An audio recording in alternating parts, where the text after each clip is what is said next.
Welcome to Brainstorm, where we give you a glimpse into the world of science for this Monday, May 14th, 2012. We begin with a story from the world of medicine. Scientists from UCLA have successfully tested a disease model for neurodegenerative conditions.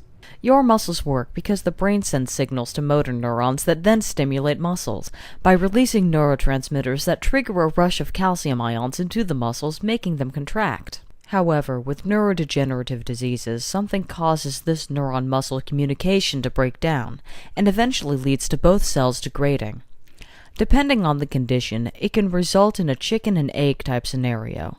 This initial breakdown could be an early sign or cause of the condition.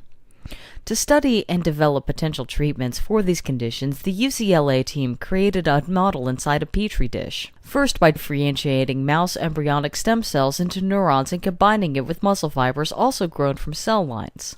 Using electrodes, they measured the connectivity in these grown neuromuscular circuits, and it closely matched that of living mice, which essentially means it'll serve as a valuable research tool when studying these kinds of conditions, including identifying and testing new therapeutic targets. Next is an update from the world of genetics. Researchers from Iowa State University have made a discovery with huge implications for agriculture.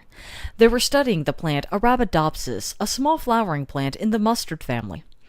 In particular, they were studying a gene called QQS because it was unique and they had no idea what it did. Generally, when studying a gene, its sequence hints at its function, but QQS was unlike any plant gene studied.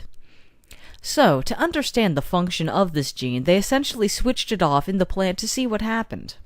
Unfortunately, the results weren't entirely clear. Neutralizing it seemed to mostly affect other genes involved with starch production. But the researchers thought the gene may have an even greater role in the plant's overall composition.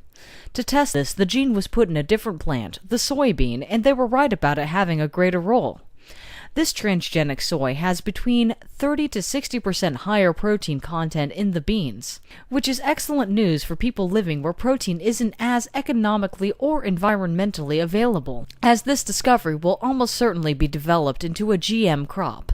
Finally, from the world of biotechnology, researchers at the Water Research Institute in Italy have developed a more efficient method of cleaning up industrial wastewater using bacteria.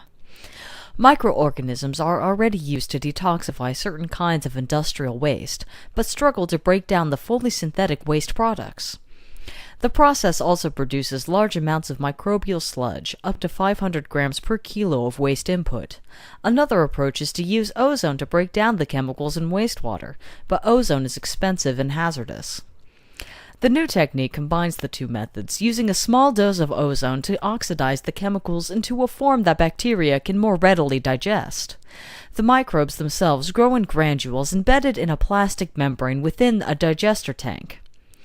The result is much more efficient digestion of the waste fed in, and a 90% reduction in the mass of sludge produced. The new method cannot be applied to all industrial waste, but will soon be helping many industries reduce costs, carbon footprint, and environmental pollution. Well, hope you enjoyed this episode. If you did, please consider subscribing and be sure to check the links in the video description.